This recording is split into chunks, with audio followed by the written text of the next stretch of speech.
Good evening to one and all. Myself, Saika Khan, welcome everyone on behalf of Computer Engineering Department of Anjuman Islam's Ahmed Sabu Siddiq College of Engineering. In association with Computer Society of India and collaboration with Arogya Rehab, we have organized a special webinar on balance between work and well-being, a dilemma, to honor our teachers on this auspicious occasion of Teachers' Day. As we are facing a global pandemic, every industry has been impacted by this. But we will be mainly focusing on the college and teaching industry where teachers are exposed to new work environment to maintain social distancing. We believe these new environment might bring their own challenges and problems which might affect the health of our teachers. Some of these effects could be due to prolonged duration of lectures, could cause neck pain, irritation in eyes, back pain, and many more. We will be discussing more about these challenges and ways to conquer them in this session. Now I would like to call Professor Muhammad Ahmad from Computer Engineering Department to recite few verses of the Holy Quran. أعوذ بالله من الشيطان الرجيم بسم الله الرحمن الرحيم الحمد لله رب العالمين الرحمن الرحيم مالك يوم الدين إياك نعبد وإياك نستعين اهدنا الصراط المستقيم صراط الذين أنعمت عليهم غير المغضوب عليهم ولا الضالين Amin. In the name of Allah, the gracious, the merciful. Praise be to Allah, Lord of the world, the most gracious, the most merciful, Master of the day of judgment. It is you we worship, and upon you we call for help. Guide us to the straight path, the path of those you have blessed, not of those against whom there is anger, nor of those who are misguided. Sadaqallahul Aliyul Azim.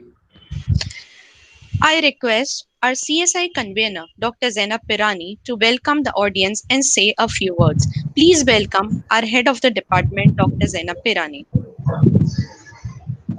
Bismillahirrahmanirrahim. Good afternoon, one and all.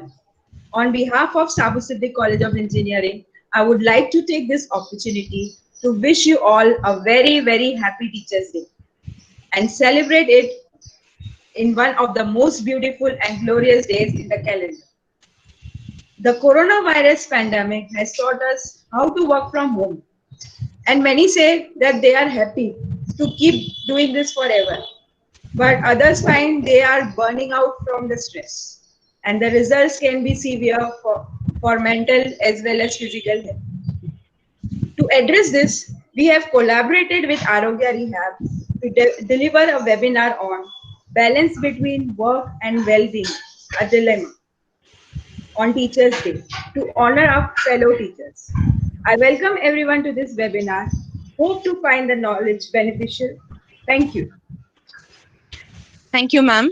So without any further ado, I would like to welcome and introduce our speakers from Arogya Rehab, a physiotherapy e-clinic, an initiative to promote health and fitness and rehabilitation of various health conditions within the comfort of the homes. As the world is going through so many health crises with increase in the surge of cardiovascular, neurological problems and COVID-19 pandemic, spreading the awareness and importance of health and fitness has become their major objective.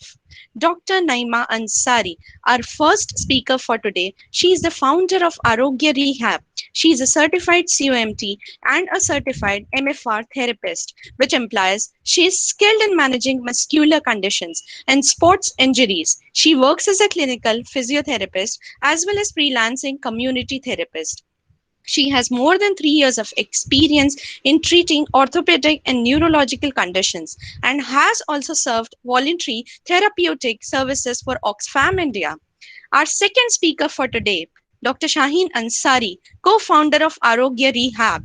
She is trained neurodevelopmental and sensory integration therapist. She works as a consultant, pediatric physiotherapist, and also serves as freelancing neurotherapist for the community. She has more than 3 years of experience in treating children with special needs as well as adults with disabilities, and previously served as voluntary therapist for Oxfam India. It's been our pleasure to have both of them over here. Please welcome our speaker, Dr. Naima Ansari.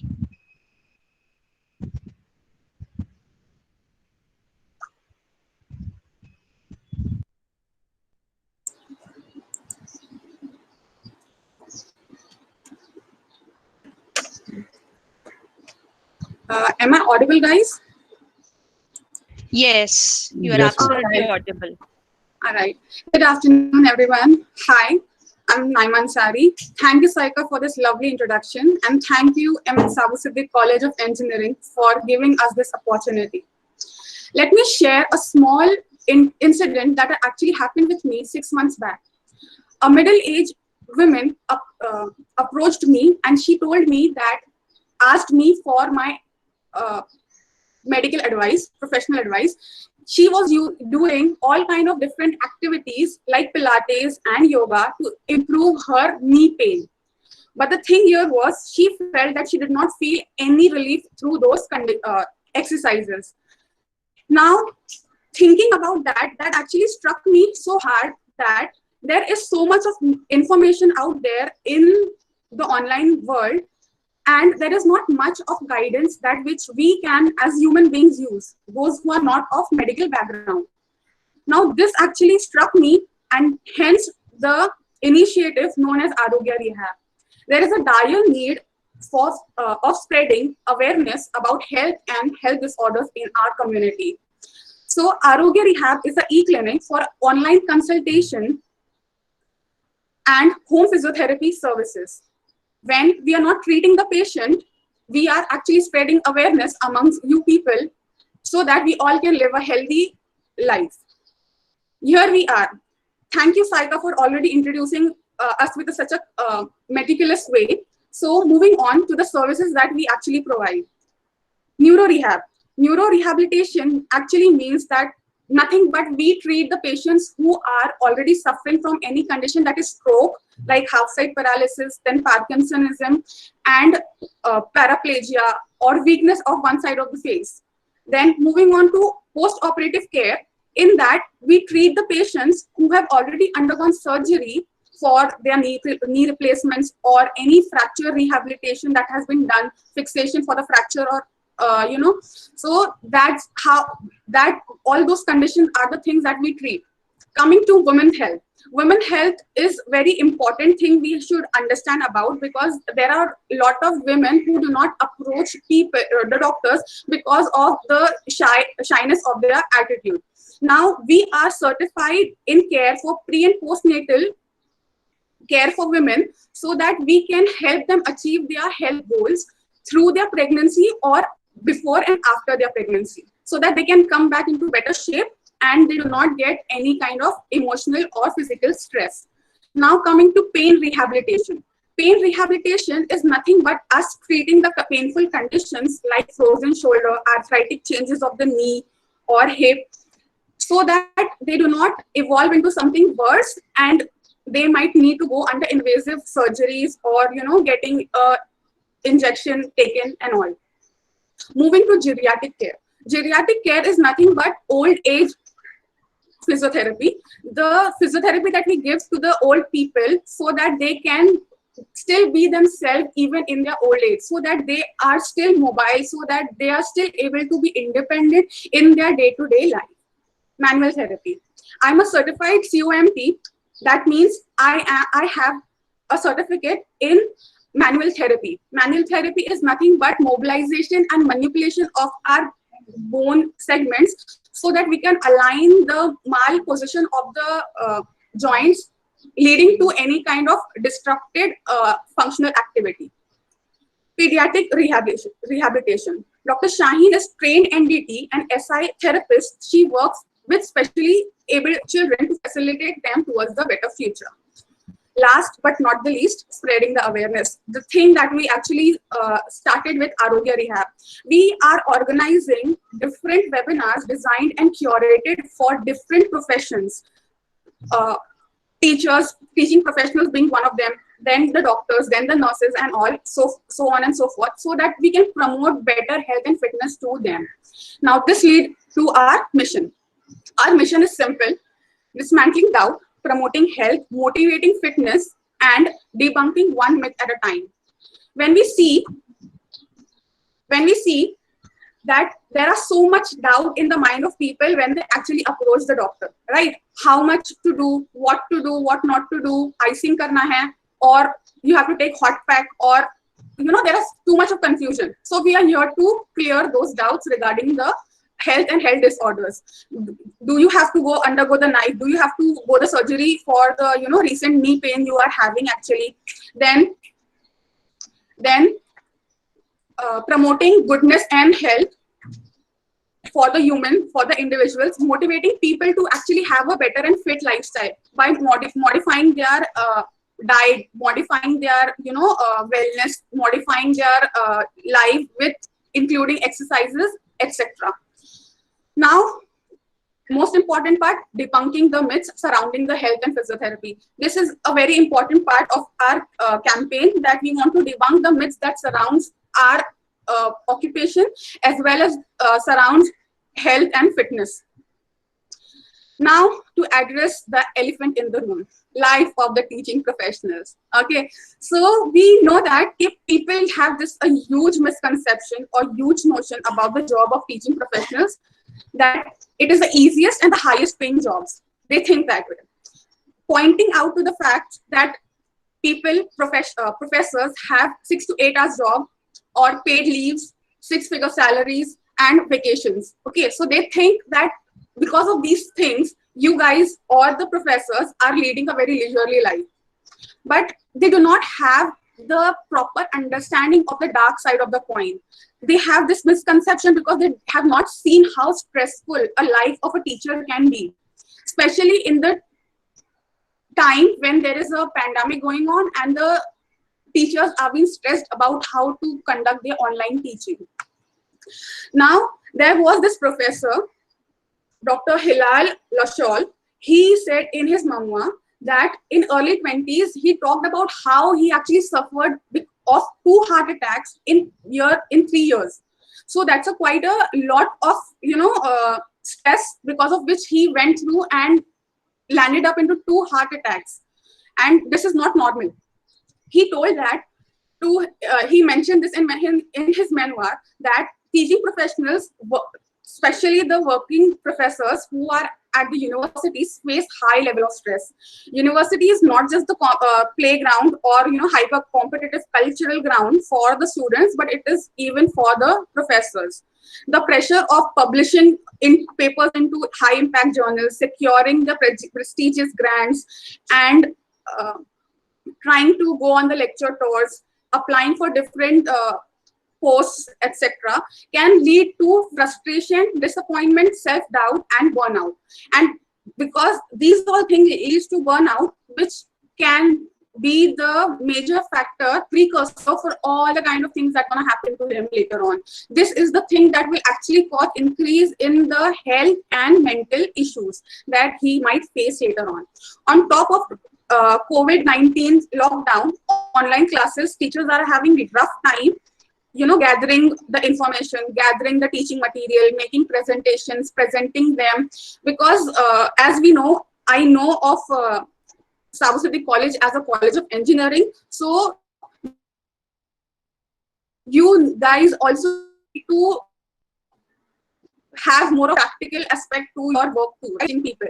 So this can actually cause many issues with the teachers having stress. How exactly gonna go about that?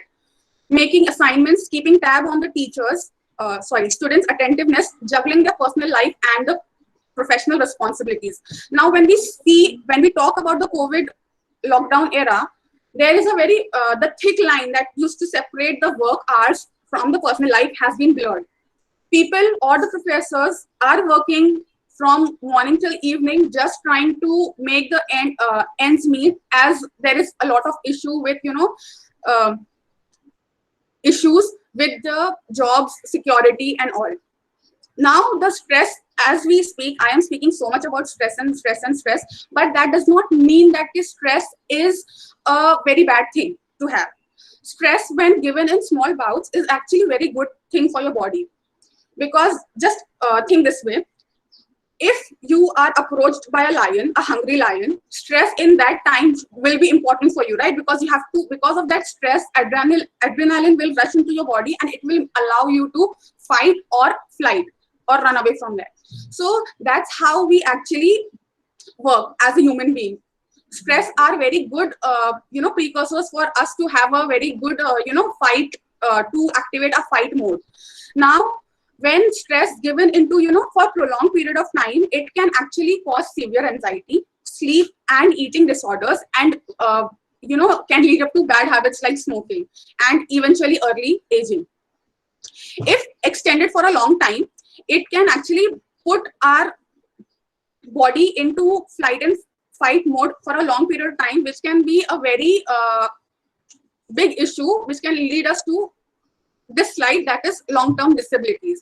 In early 2014 spring, Harvard EDU released an article that suggested that chronic stress is directly related to falling economy. Imagine 2014 and they are speaking about how falling economy is causing chronic stress. And looking that through the eyes of 2020, we see that this is actually true. Because of the falling economy, trying to secure your job and everything in each and every field, it has become quite a difficult scenario, because of which people are facing chronic stress on regular basis. Now, when the chronic stress is, for a long time, it can cause sleeping disorders and anxiety. Then there could be cardiovascular issues and respiratory infections. One of the studies suggested that you have, if you are prone to having long-term chronic stress, it can actually cause you to have infection of the lungs again and again. Just think how scary it can be for us in the COVID situation. Now, going to cardiovascular health, when stress, because of stress increases, there can be impact on a heart and cardiovascular system, causing hypertension and other metabolic conditions like diabetes mellitus. And definitely, if you are stressed, many of us about to eat more because of stress eating, binging and all, because of which you can land up into obesity, which is a totally different thing to talk about. Now, one of the important things I want to speak here is about the early death. Okay, how it is related to chronic stress disorder. When we speak about chronic stress, one thing we should understand that our human cell is made up of chromosomes, right? Chromosomes have one kind of cap on it that is known as telomeres. Telomeres are nothing but protection, you can say, for normal aging process and proper like long life, and then increasing the lifespan. But when these telomeres, because of the stress, increase in the stress level, they fall off.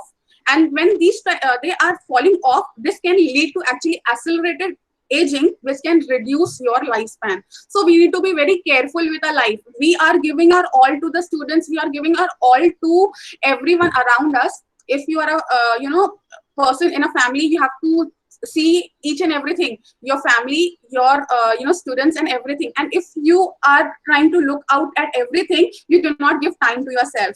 Please take a seat back and please relax. Now we will speak about the main issues that actually talk about our physical health. What kind of issues that we face basically. Now, there was a study that was done in 2018 in Saudi Arabia, all the universities of Saudi Arabia. It was a cross-sectional study. They suggested that they suggested that 50% of the professors, like they had done the study in thousands of teachers, and among them approximately 50% of the teachers had neck pain. And this is directly proportional to how you are using your laptop or your computer.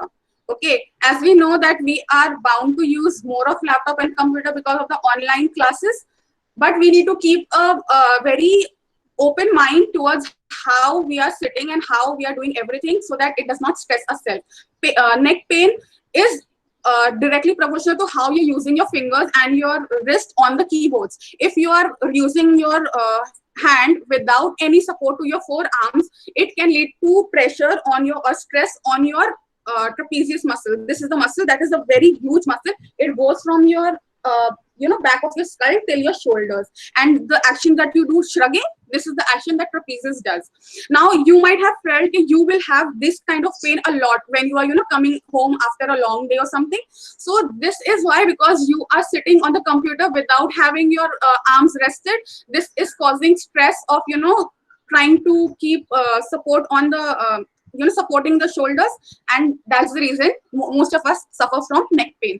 Now when we speak about neck pain actually can increase and worsen with time if not taken care of, and cause more difficulties in our life, that is tingling, numbness, or getting no sensation in your arms and all. That is because your nerve is getting impinged. So we need to be careful when there is a start, as Dr. Shine will later on talk about the prevention mode. She will tell you about all these things. Coming to lower back pain. Now, lower back pain was seen in 43% of the population, and it was seen that the professors have particular type of sitting posture because of which they are lining up into lower back pain. Okay. Somebody please just turn your mic off. Someone is unmuted. All right. So moving, as I was speaking about the lower back pain, in lower back pain, as I was saying, the curve of the spine, when you are sitting on your, having a C spine and you're just stooping forward and just sitting and using your phone, or sitting and using your laptop screen and all, it is actually putting pressure on your lower back more than your upper back. And when you are putting so much stress on your lower back, it is definitely bound to give you some kind of reaction, right? Because as I will say, pain is not something that is bad for your health, just like stress. Pain is something that is telling you, look, this part is not well, please do not use it much. That's the basic mentality, or that is the basic inherent idea in our brain, that we need to take care of this particular joint because it is painful. So do not use this part. That's what the brain is telling us. Now, when you have a curved spine and the curvature of spine is increased towards the wrong side, because the spine has to be straight, and it is placing more pressure on this part. So what happens is the curvature of the spine reduces, because of which there could be many muscular and facial network changes leading to pain and disorder. Now moving to the wrist pain, wrist and hand pain, same like how the neck pain I spoke about starts with the hand and wrist. So, but one of the important thing that I would like to say to the female professors, that wrist and hand pain is seen more into the women professors, as they have more high tendency of developing carpal tunnel syndromes and cystic ganglions because of writing on the boards and correcting paper more, sitting in an awkward position, and actually increase because they have to look after, hypothetically speaking, in the kitchen as well. Now, moving to upper back pain and shoulder pain. There are two kinds of pain that is seen at the same level in men and women both. Men experience more of shoulder pain, as it is also one particular kind, that is frozen shoulder. And frozen shoulder is something that happens because of diabetic mellitus. Diabetes is increase in blood sugar levels. Now, when we speak about diabetes, as I spoke, it is condition that will occur because if you are stressing your body a lot. Now, as we know, diabetes is the precursor for frozen shoulder. We need to take care of ourselves if we are already pre-diabetic or diabetic. Upper back pain is more seen in the women, because of the weak muscles and stoop posture and heavy pectorals, because of the breast tissue, it can lead to upper back pain. Now, moving forward to knee and ankle pain. Knee and ankle pain is directly related or linked, I can say, to weight of the person. Now we see that when a teaching professional is basically known as a sedentary lifestyle. Okay, it does come under sedentary working profession. So when we talk about sedentary working profession, most of the people, they tend to develop central obesity later on in their life, in their middle ages, because they do not have more of movement of themselves, and because there is central obesity that is occurring in the body, and that will lead to more stress on the knee joints and the ankle and the heel. When we speak specifically of the heel, I have put this picture of a female footwear, because this is known by universally that if you are wearing high heels for your long standing profession or long sitting profession, it is bad for you. Okay, it will directly cause changes in the joint position of your, first of all, your toes, then your whole foot, heel, and then your knees. So if you are used to wearing heels, try to change your footwear to more comfortable one, because this will make your life definitely more comfortable. Now, moving forward to prevention part, I will hand over the slide to Dr. Shaheen Ansari, and she will take over now. Thank you. And if you guys have any question or any doubts, we will be answering them later on.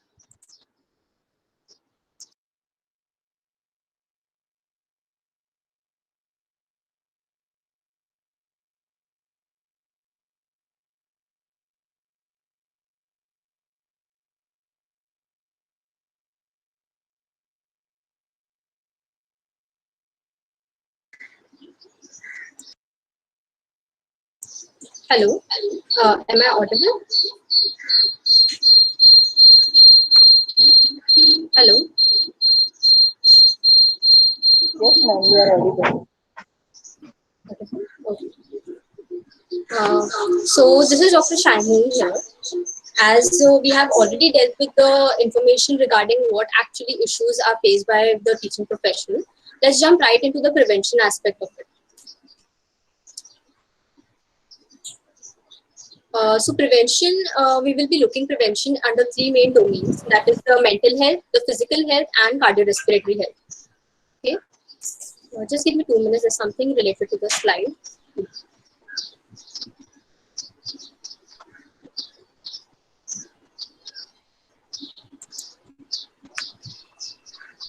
So let's move on to the first domain, that is the mental health.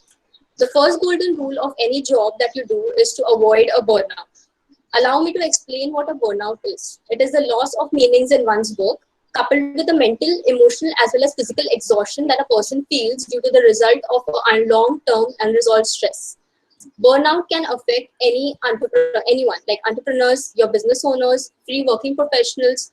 Up to 60% of the people working in UK have suffered some stages of burnout. So how to avoid a burnout? So there are like a 4-step plan that we have prepared for you, which you can go through. So first is to having an organized life. So my mentor used to say that having a planner is very easy, but to actually plan and to stick with it is very difficult. So we can start off very simple, start as a to-do list, which I'm sure everyone here knows about. But how many of us actually do a to-do list a night before, so that the next day is a good planned well day, right? So these days has to be planned to avoid any undue stress, and by the thing that we actually forget by doing. Due to the work from home situation, there are bound to be a lot of distractions around, right? So we are bound to forget things which will eventually lead to stress and add on to our musculoskeletal issues, right? So moving on to the second strategy that we can use is the relaxation strategy. In relaxation strategy, there's one very simple strategy which I want to discuss and share with everyone here. That is Jacobson relaxation, right? So in this Jacobson relaxation, what we actually do is we take our attention particularly to every single joint of our body, try to contract them and hold the contraction for a few seconds, then release them slowly. letting out all the negative energy that is in our body through that, right? So for example, you find a very quiet place, close your eyes, take a deep breath in, release the breath out slowly. Take your whole attention to your ankle joint, contract your feet, hold the contractions, hold the muscle contracted, then slowly release them. Then you go on to your knees, your back, your shoulders, your hands, and eventually your head and neck. This is a very simple exercise which you can do in around 10 to 15 minutes, and it will give you a very good response. Second thing is meditation. So for people who are actually very interested in meditation and I wanted to try it out as a stress relief way, we at Arogya are working with a very experienced meditation professional who has agreed to give you all a very simple and free first consultation to make you understand what exactly meditation is and how you can actually do it in your day-to-day life to release your stress, right? So moving on to the third point, that is problem solving. I'm sure everyone knows what comes under problem solving. It is a simple strategy of writing down your steps to achieve your goal. So for example, if you want to read a 100-page book, so how, rather than stressing about it today, how will you able to read a 100 pages book, what you have to do is write down the plans and how to actually achieve that goal. For example, 10 pages a day. So this will release your stress, give you an action plan, give you a vision to actually achieve the goal, right? Moving on to mindfulness, we have prepared, this is a very new topic and has been in the news and buzz everywhere. So we wanted to give you an enlightenment exactly what mindfulness is through a small video which we have prepared for you. So please pay attention to the video and we can discuss it later on.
Okay, so the video is not audible. Allow me to explain it to you. It's very simple.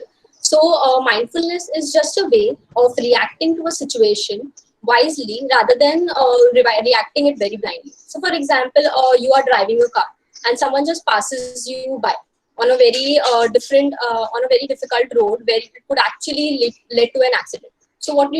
Your first reaction is to get out of the car and start fighting with the person, right? So in this situation, how you could have reacted in a better way, right? So mindfulness is not something, I understand. Some people would say, isn't my anger justified at this point, right? So I'm not saying that it is not justified, but I'm saying you could have shown your anger or your disagreement in a better way rather than blindly rushing into the situation, right? So I'm not saying that with mindfulness, everyone will be reacting and everyone will be happy and everything around. So it is just a way to reacting in a particular situation, how you could have reacted in a better way, right? So this is what mindfulness is. Moving on to our next domain, that is the physical health, right? So with physical health, the first few things goes without saying that to have a healthy lifestyle, we need a well-balanced diet, we need regular exercises, we need a good water intake, and we need good sleep, right?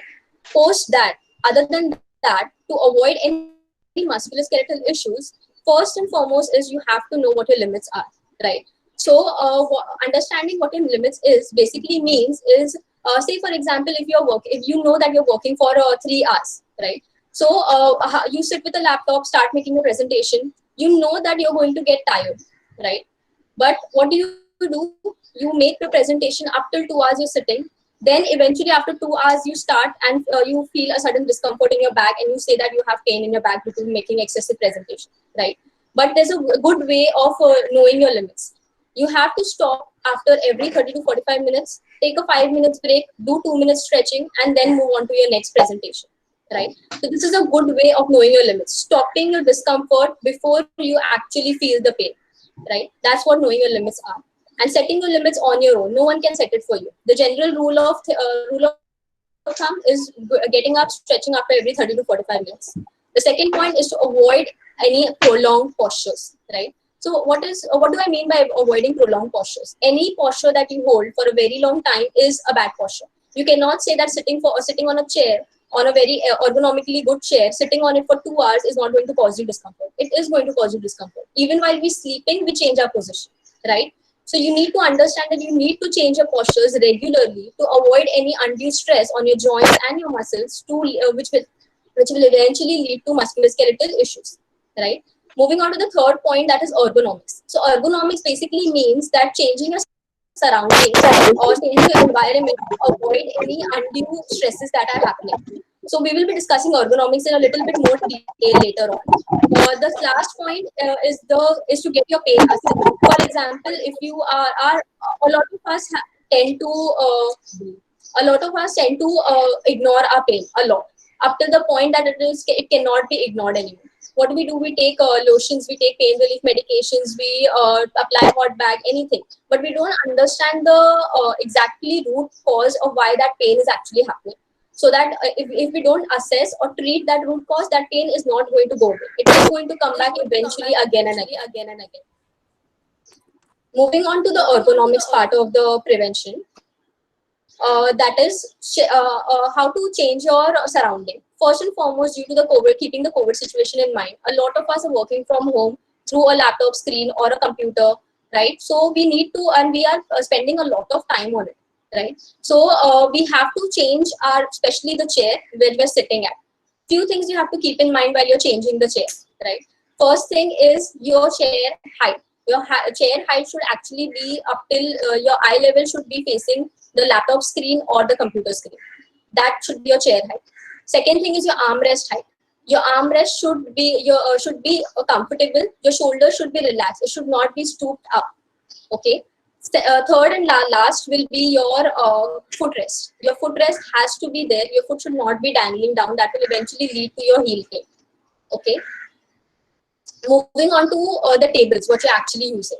So I don't expect everyone to be having other working area at your home to have a table and a good ergonomically good chair. So what we can actually do in this COVID situation, rather than just going out and buying a table and a chair for ourselves. So this posture, what we can see on your screen, is something which you should avoid all the time.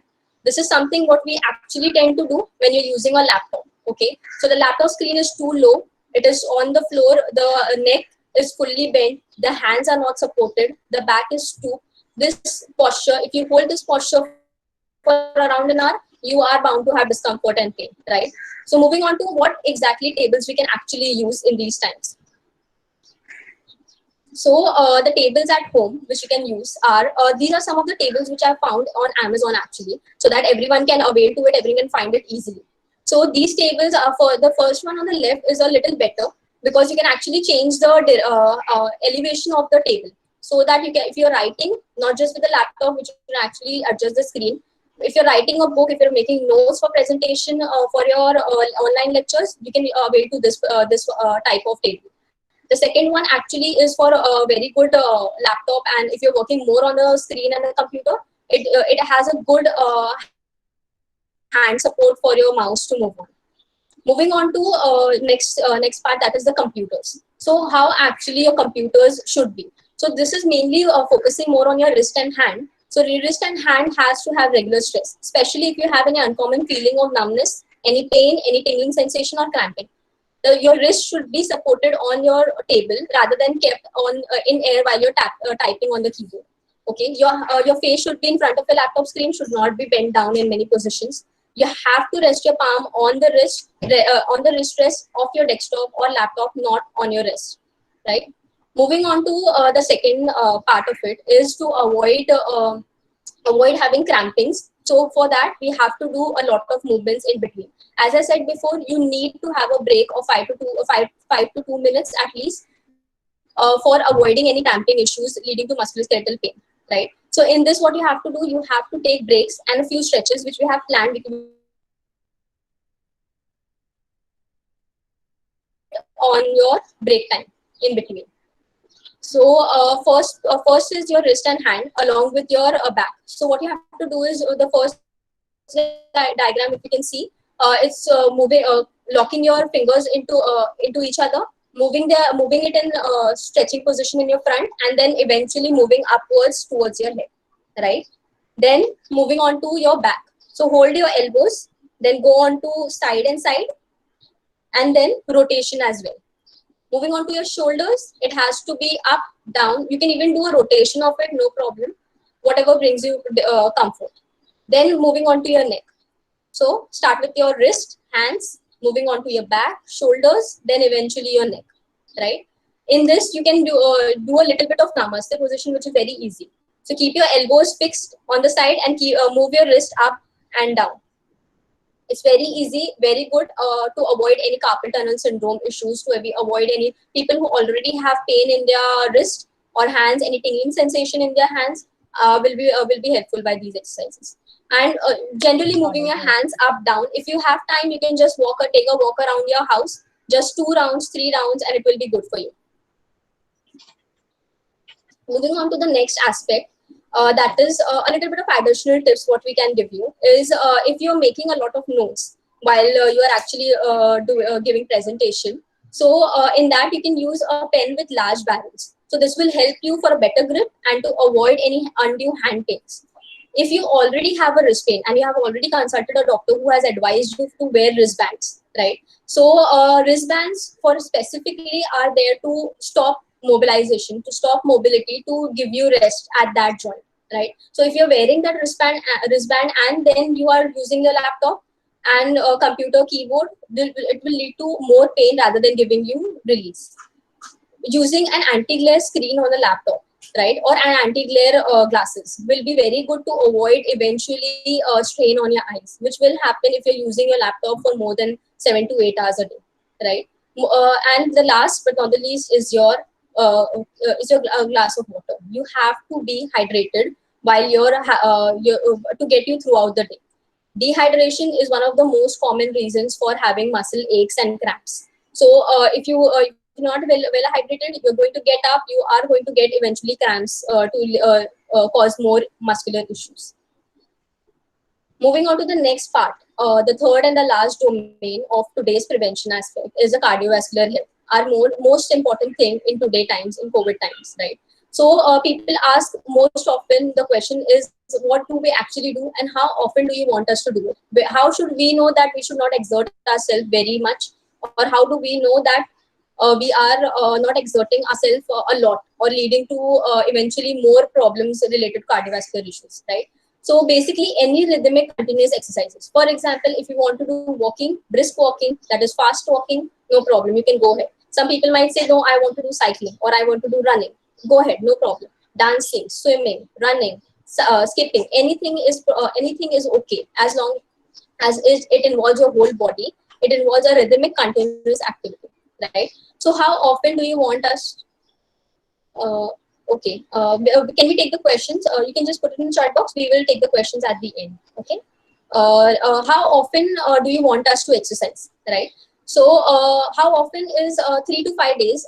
According to the American College of Sports Medicine, it is advised that any aerobic exercises can be done for 3 to 5 days per week. So we don't want you to start 5 days per week, 30 minutes, 60 minutes a day, and then eventually letting it go without because you are too tired to take care of it again, right? So what we actually do is start off gradually. Start with 5 minutes, 10 minutes of walking, brisk walking, not just leisure walking, what we actually do. Take alternate days gap in the first week, and then move on to 5 days per week with more number of minutes or more number of repetition that you actually do.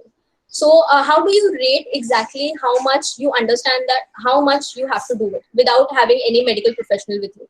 So there's a scale which you can download very easily. It's available on Google, known as rate of perceived exertion scale. Okay, so it has a rating from 6 to 20.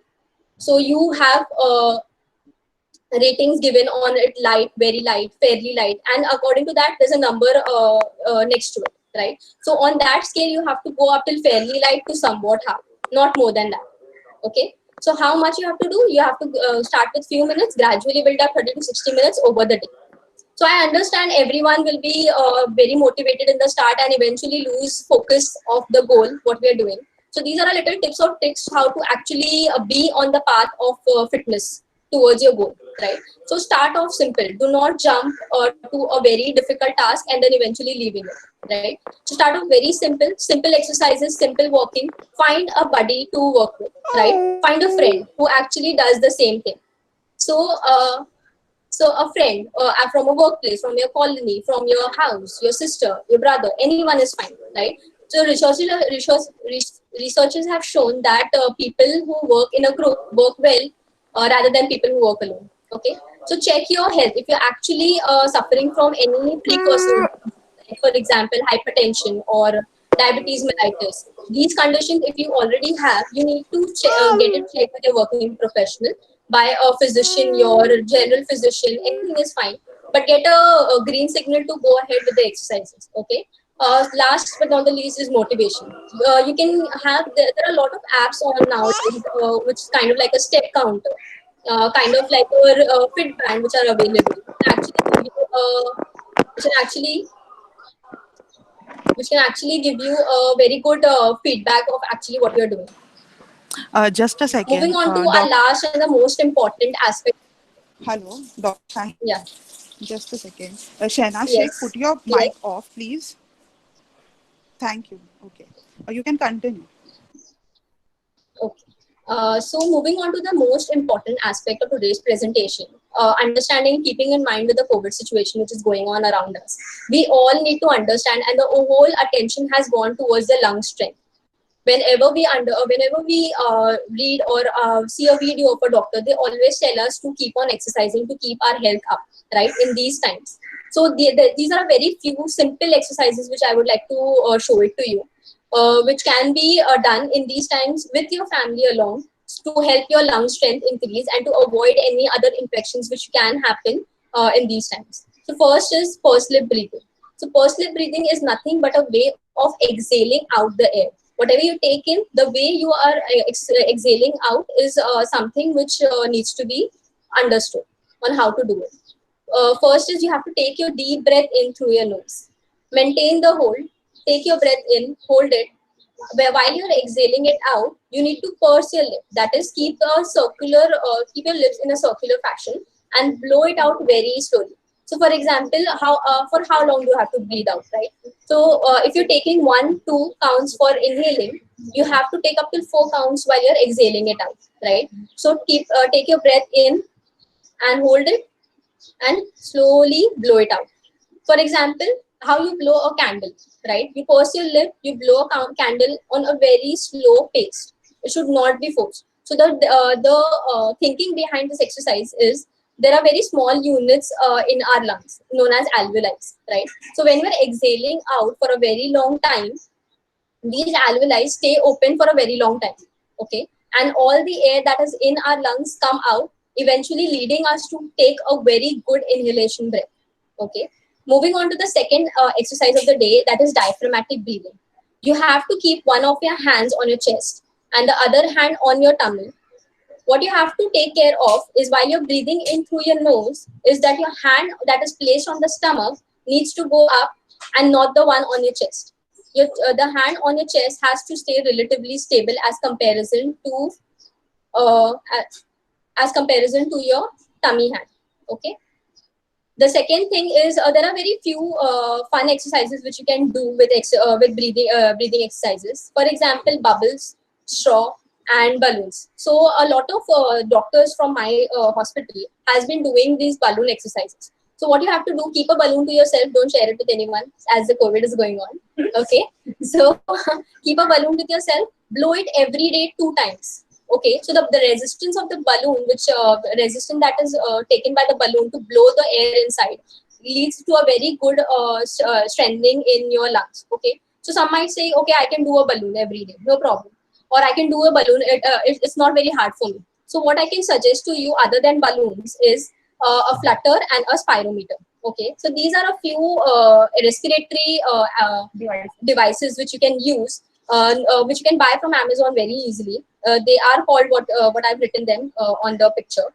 So spirometer is very easily available. What spirometer is actually is that there are 3 balls inside. When you take a deep breath in of 3 different resistance, okay, so you can actually see how strong your lungs are in these. Flutter is basically the same thing. What you have to do is keep it in your mouth. There is a very small ball inside, which you have to keep it in air, which gives you resistance while you're blowing out. Okay. Moving on to the next aspect is I would like to thank everyone who had attended this workshop for us, and we will be taking up questions, whatever you have, and answering them to the best of our abilities. Thank you so much.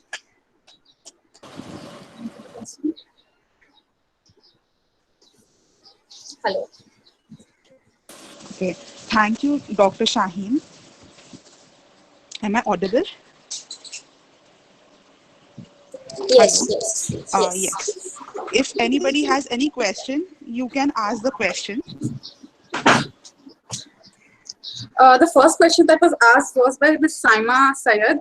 Her question is, okay, what kind of glasses you need to use, right? So basically, all the kind of glasses that are anti-glare, they are known as anti-glare, or you can call them blue light blocking glasses. These are easily available on Amazon. You might find it at Lenskart also if you want to buy glasses for yourself.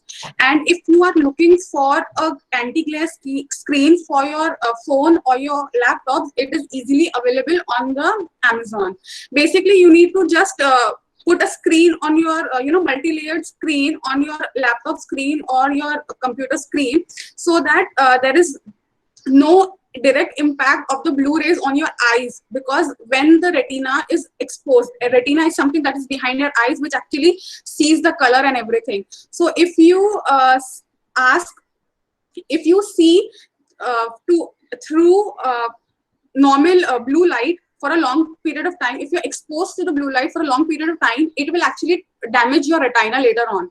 And that's the reason why anti-glare and blue blocking glasses are available for us to use. So you can buy it easily off Amazon or locally at your iNation or Lenskart or anything. Thank you. I hope this solved your question. Second question was by Mrs. Zahir, that about the scale, right? So scale is easily available on Google. We can try to link it down. We will try to link it. Hello. God's willing. Hello. Yes. Yes, Mr. Zahir. Yeah, can you please elaborate? You just mentioned that What exactly is scale the available scale, online. right? So the scale is something that, like how we use pain scale, you might not know of. When we are speaking to the patients, basically, how bad is your pain or how good are you feeling? So we particularly talk to them and ask them, how much will you rate from 0 to 10? Okay, we tell them the scale. 0 means nothing, 10 means maximum. So Madam, according to that, they will. Yes. You are not audible. I mean, can you please repeat your answer? Just a minute. Hello, now I'm audible. Hello, can you hear me now? Am I clear? Yes, you are audible now. Huh? Okay, fine. So basically, the scale that Dr. Shaheen spoke was about a scale of perceived exertion. In that, it means that you have to understand what exactly is your exertion level. That is, right now at sitting, you are not feeling any exertion in your body, right? So that is 0. Or on the scale, it is from 6 to 20. So that is 6. That is the lowest of the scales in the scale. And when you are having a walk, or you climb a particular staircase, number of staircase, after that how much are you feeling exerted. So it goes from light, somewhat hard, extremely hard, unbearable, like this, how the scale goes. Starting mein it is there, somewhat easy, moderately, and difficult, then extremely difficult. That's how the scale goes till up till 20. So what Dr. Shaheen meant is that you have to stay from fairly easy to fairly, somewhat hard, is from 6 to 12, between those scales, so that you do not exert yourself too much, that you might have some kind of problems later on. As we were speaking about hypertensive or diabetes mellitus patients, the patient who have these conditions are trying to keep their issues under control so that they do not have any other issues. So we try to tell them, okay, keep this scale with yourself and think about it, okay, itna, if I'm walking, so I am not exerting myself over to my limit, as Dr. Shaheen said. I hope I cleared the question. Okay, thank you. Welcome. Any more questions? There is one more question posted by Ahmad Hassan Sayyed, sir. Could you answer that as well? Yeah, just a minute. Please explain the relation of strength exercises with cardiovascular health. Okay. Strength training is something that we do not recommend to someone who is just diagnosed with any kind of cardiovascular issue. And cardiovascular issue, as in, I'm speaking generally of hypertension or any kind of heart related condition. If we want to speak about stroke, or someone who has undergone any kind of attack or before, and they want to undergo particular kind of training, we suggest firstly you should go with aerobic training, and later on, as you improve with your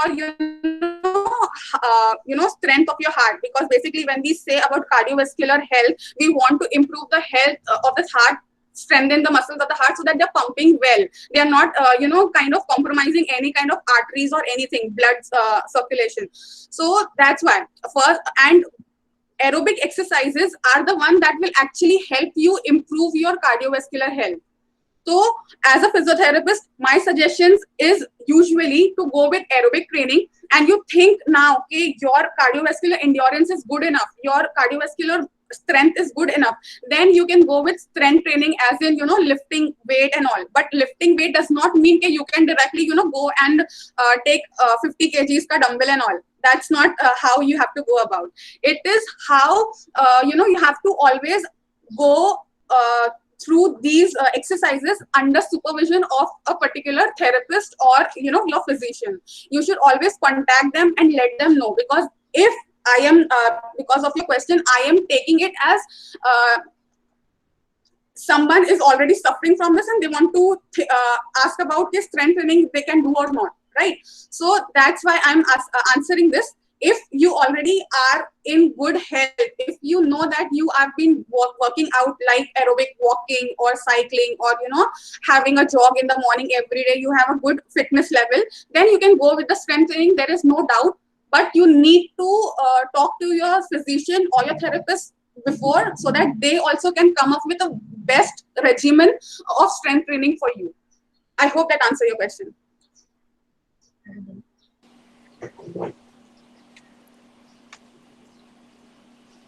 Hello. Yes, thank you, Dr. Naima Ansari. Yeah. Myself, Professor Ehlam Ansari, on behalf of... yes, you're saying something? Okay. So we have come to the end of the program, and myself, Professor Ehlam Ansari, on behalf of Anjuman-e-Islam's Ahmed Sabu Siddique College of Engineering and Department of Computer Engineering, thank Dr. Naima Ansari and Shaheen Ansari, our speakers from Arogya Rehab, for giving us valuable suggestions for maintaining healthy lifestyle. I thank our director, Dr. Mohyuddin Ahmed, and our in-charge principal, Dr. Ganesh Kame, for giving us opportunity for organizing the webinar. Due to some urgent work, our director and our in-charge principal couldn't connect with us. However, to grace the occasion, they have sent their best wishes and regards. Special thanks to Dr. Zainab Pirani, the CSI convener, and the entire team of CSI for organizing this meet. Thanks to my fellow colleagues and participants for their presence. Do fill the feedback form. Uh, our speaker for the day would like to speak something. If you have anything to speak, Dr. Naima. All right. I just want to say this one thing. I'm sorry for a mishap that about our video was not working, some kind of technical issue. So for that reason, we will upload the exercises videos on our YouTube channel, and we will link that to the coordinator, and God willing, they will help you out with those videos. All right. And just to understand, as I told before, that the pain is something that you do not is not harmful for you, or it is not your enemy. We are going to conduct our next webinar on Know Thy Pain, as in you have to understand why exactly that is happening, right? Why you're getting some kind of pain that is happening after a long day at work. You're not feeling anything when you are actually exerting yourself, but you are having the pain when you're lying down at night, and because of that you're not able to sleep properly, or you're getting tingling sensation in your fingers, or you're feeling your heel paining the first thing in the morning when you keep your foot on the floor. So these all are the conditions, and hopefully we'll be talking about those in more depth in our next webinar. So you guys can register for those webinar from our website. Thank you. Thank you for hosting us. Great pleasure to be with you guys. Thank you. Thank you.